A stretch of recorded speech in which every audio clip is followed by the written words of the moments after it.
Hey, this is Kev. Let's make a swamp scene with no add-ons or extras, just plain old vanilla Blender. This isn't made to replace actual footage or Unreal or Megascans or anything like that, and without some more work, it could look a bit previs, but it's fun, so let's go. There's also a giveaway at the end of this video, so you might want to stick around, just saying. To make a swamp environment base, we need a few things to start with. Number one, some type of reeds or weeds or sawgrass or flora or something. 2, sky and lighting. 3, swampy water. And 4, some like optional gators or flies or birds or something. Reeds. We'll start by building our own reed system. Mine will be simple for brevity's sake, but you can make these as intricate as you want. Just remember to keep them relatively low poly if you want a lot of them, and you're gonna. So sawgrass is pretty simple, and there's not a whole lot of detail, so we can begin with a simple long rectangle. We can divide this rectangle down the middle with a loop cut and slide, and then add in a few horizontal cuts too so that we can bend it, because it's grass, and grass does that. The end of our grass is pointy, so we can select the top 3 points and merge them together by going to Mesh, Merge, at Center. There. Now we're on point. Get it? On whatever. Now we have a single blade. Let's shade it. Go into the shading workspace and add in a principled shader. Make it green. It's usually green. Now, for variation, I'll give it a color ramp and connect into the base color. This is optional, but it will make ours look a bit better. Here is where you can use a texture map of a blade of grass, but like I said, we're going to do this all in Blender, so we're leaving that out now. We're just going to do it procedurally. First, change the texture coordinate from object to generated. That makes things work better and we won't have to do UV projection. We want the color ramp to go from dark at the bottom where the water is to light at the top where the water isn't. So let's just make the ramp happen on one axis. Add in a separate XYZ and only connect it to the Y. Now our ramp works. Make it brown and darker near the bottom and greener at the top. Now, to give it some body and make it look not so flat, I can add in another ramp to darken the edges. Add in a mix node after the original ramp, then add in another color ramp with dark edges and a light center like this. And make sure it's plugged into the color 2 slot. Hook this up to the X on the separate XYZ node, and it will overlay the other color ramp and darken the edges a bit. Now change the mix node to multiply, and we have this. We can also change the green X ramp to white and black, because we just need it to darken. I'll worry about translucency later, and I'll show you how to hook that up too. Let's position our blade of grass so it starts at the center of our grid instead of the middle. Select it, then move it so it sits on the X axis like this. Now, we need the center of the object to be at the center of the grid. To do that, we just right-click, then hit Origin to Cursor.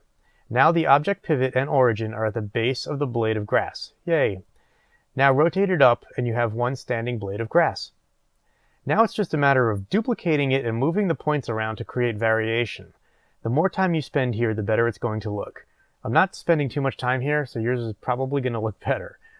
Do a bunch of these, bend them around, copy entire sections, duplicate them, spin them, make a mess. It's all good. You still have a low poly count too, so relax. But we have an issue. These are all green. That usually never happens in nature. So copy one of these out, give it a new brown shader, like dead grass, copy that one a bunch of times, and add more by the base where the dead things are. Copy it all a bunch of times, and there, swamp grass. Copy a few more times again, then select them all, hit Ctrl-J to join them together, and there. Great. You have stuff to use. I named mine reeds. You can ask me in the comments to name yours. It'll be funny and epic, and humanity will be better off for it, like Bodie McBoatface was. Now we need a way to make a lot of these. Here's how to do that. Make a grid and make it large, like 50 meters, and subdivide it by about 100. There. Now add a particle emitter and use hair. Turn children to interpolated and display amount to 25 or so for now so we can see what's going on. I'll change hair length to 2 meters while I'm here, and also turn on advanced while we're here too. Now change render type to object and instance object to reeds that we just made. Turn on rotation 2 here. They lay down. It happens. So rotate reed object until the other ones stand up. It's usually different, so play around until you achieve nirvana, not the band. Set scale to 2 and hair length to 1, and now they look decent. Play with yours. They will probably be different than mine. Now we can paint where we want these things to come in. Select the grid and change to weight paint mode in the upper left part of the interface. We can disable the object instancing here too so that we can see what we're doing. Now, if you paint with weight at 1, it comes in hot. This is where the reeds will be. The blue is where they won't be. Got it? I scribble. I add in some canals. It's looking cool. Turn the object instancing back on, and we can now tell the particle hair system to use what we painted. To do that, go down to the vertex groups and under density choose group. When you paint a weight map on your grid, it creates a group by default. That's where it comes from and why you have a group now to select. No weight paint here, no group. Got it? Now you can see that the reeds only grow where you told it. Pretty nice, right? This has been a thing forever, but it's my channel, so I'm doing my version of this. Now you can position your camera in the canal and play around with the other particle settings. Yours is probably going to look different, but you really need to get in here and play. It'll become intuitive. This is literally a whole course in itself. Just get in there and play. Add in a bit of rotation, clumping, clump noise, roughness, etc. Then feel free to increase the display count as well if your computer can handle it. But keep it lower to be safe. These are low poly, but they do add up. Now I'll add in an HDRI image to light this thing. I chose a cloudy one from HDRI Haven. You can use Skylight too, or whatever you want. I like HDRs. Water. This is simple. Add in a plane and make it cover the whole grid. Move it slightly above the grid too so it doesn't clash. At this camera height, we don't see much above the reeds, so it's okay. Give it a principled shader, turn the base color down to black, roughness down to 0, and you'll see the HDRI reflected if you're using one.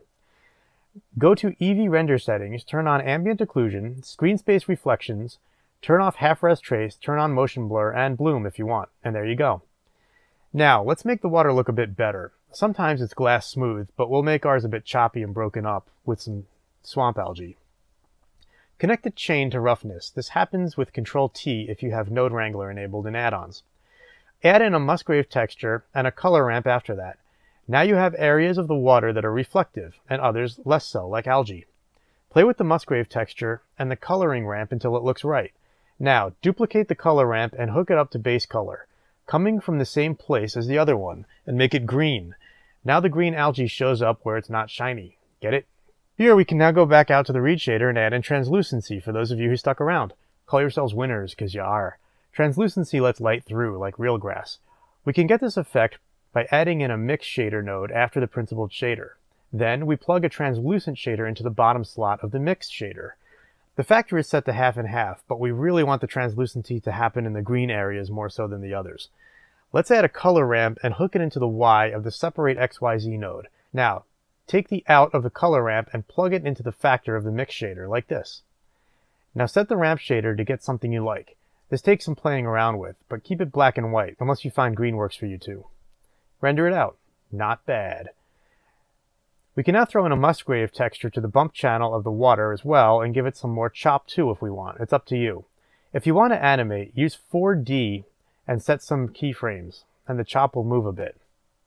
Lastly, you can apply some physics forces to the reeds as well to make them sway. Add in some Brownian noise, but don't go too overboard or you'll get a hurricane, and no one likes those. If you animate this, make sure you bake a cache for this too.